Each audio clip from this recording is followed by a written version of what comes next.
نہیں، واللہ ومن این للرضی ھذا الکلام، رضی کہاں اور یہ کلام کہاں؟ سید رضی بہت بڑے عالم تھے، لیکن وہ کہاں اور یہ کلام تو مولا کا کلام ہے۔ وَهَذَا الْأُسْلُوبُ فَقَدْ رَأَيْنَا كَلَامَهُ فِي نَظْمِهِ وَنَثْرِهِ لَا يَقْرُبُ مِنْ هَذَا الْكَلَامِ، ہم نے تو دیکھا ہے سید رضی کے کلام کو، ان کی نظم و نثر کو دیکھا ہے، وہ تو اسے ملتی ہی نہیں ہے۔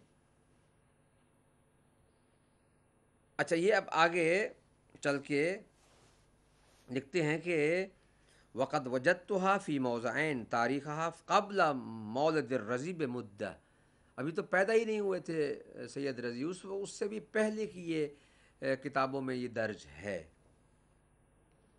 اور وہ کون سی ہیں؟ احدہما انہا مضمنۃ کتاب الانصاف، کتاب انصاف میں ابو جعفر بن قبہ تلمیذ ابو القاسم الکعبی کے شاگرد ہیں، احد شیوخ المعتزلہ، وکانت وفاتہ قبل مولد الرضی۔ یہ میزم بحرانی کی بات میں سنا رہا ہوں، وہ کہتے ہیں کہ وہ تو سید رضی کے پیدا ہونے سے بھی پہلے ان کی وفات ہو چکی تھی، انہوں نے یہ خطبہ یہاں لکھا ہے، یہ کہاں سید رضی نے بنا لیا ہے؟ میسم بحرانی کی اس عبارت کو بھی تو وہ انصاف والے تھے اگر تو وہ پڑھتے تھے کہ بھی انہوں نے یہ لکھا ہے۔ دوسرا الثانی انی وجدتها بنسخۃ علیہا خط الوزیر ابی الحسن علی بن محمد بن فرات وکان وزیر المقتدر باللہ، یہ مقتدر باللہ کے وزیر تھے، ان کے ہاتھ کا لکھا ہوا یہ نسخہ تھا، وذالک قبل مولد الرضی بن نیف و ستین سنہ، 60 سال سے زیادہ رضی سے، سید رضی کی ولادت سے 60 سال پہلے، 60 سال سے زیادہ پہلے مدت میں یہ خطبہ انہوں نے کہا میں نے اس کو پڑھا ہے۔ یہ کہاں سید رضی نے بنایا ہے؟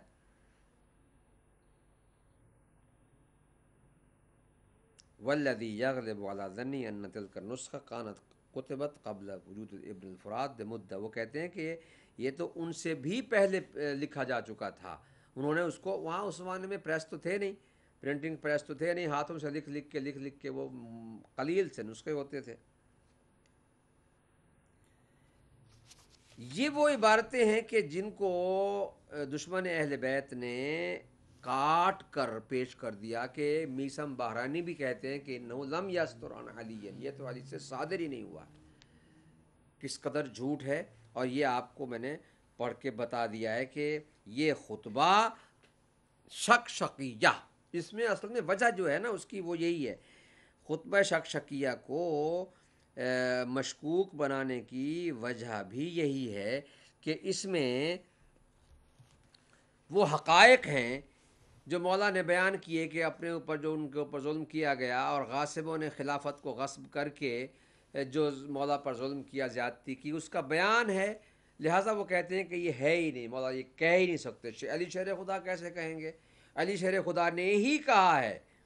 اب آئیے ایک اور میں کچھ حوالے دیتا ہوں کہ یہ خطبہ شکشقیہ مولا کا کلام ہے، اس کو سید رضی نے اپنی طرف سے گھڑا نہیں ہے، جو وہ لفظ وضع کو وضعہ فلان کہتے ہیں، یہ اس کا معنی یہ ہے کہ گھڑنا، یہ ہر جگہ پر ہر لفظ کا معنی ایک نہیں ہوتا ہے۔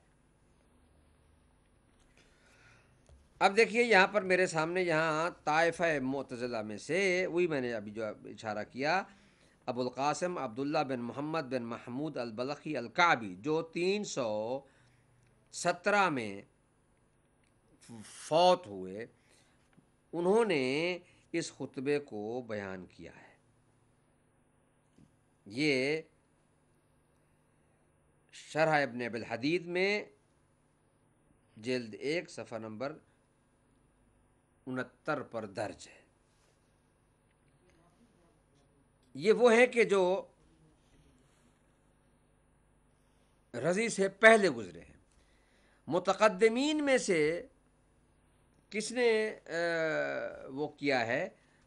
بس کافی ہے بھائی، متقدمین میں سے کس نے اس کو بیان کیا ہے وہ میں آج کرنا چاہتا ہوں، جو رضی سے بھی پہلے گزرے ہیں۔ ابو جعفر محمد بن عبد الرحمن المعروف بابن قبہ الرازی، یہ انہوں نے فہرست ابن ندیم میں بھی ان کا تذکرہ ہے صفحہ 224 پر۔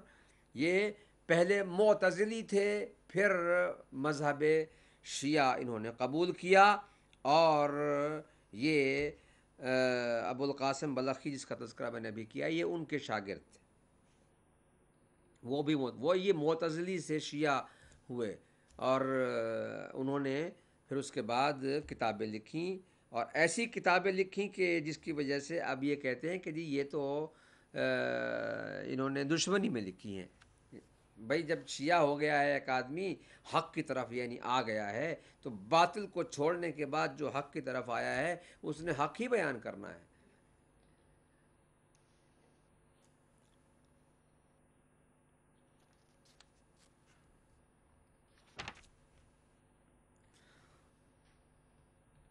اور اس کے بعد شیخ صدوق انہوں نے بھی لکھا ہے، اس کتاب مان الاخبار میں اس کو درج کیا ہے، صفحہ 345 پر۔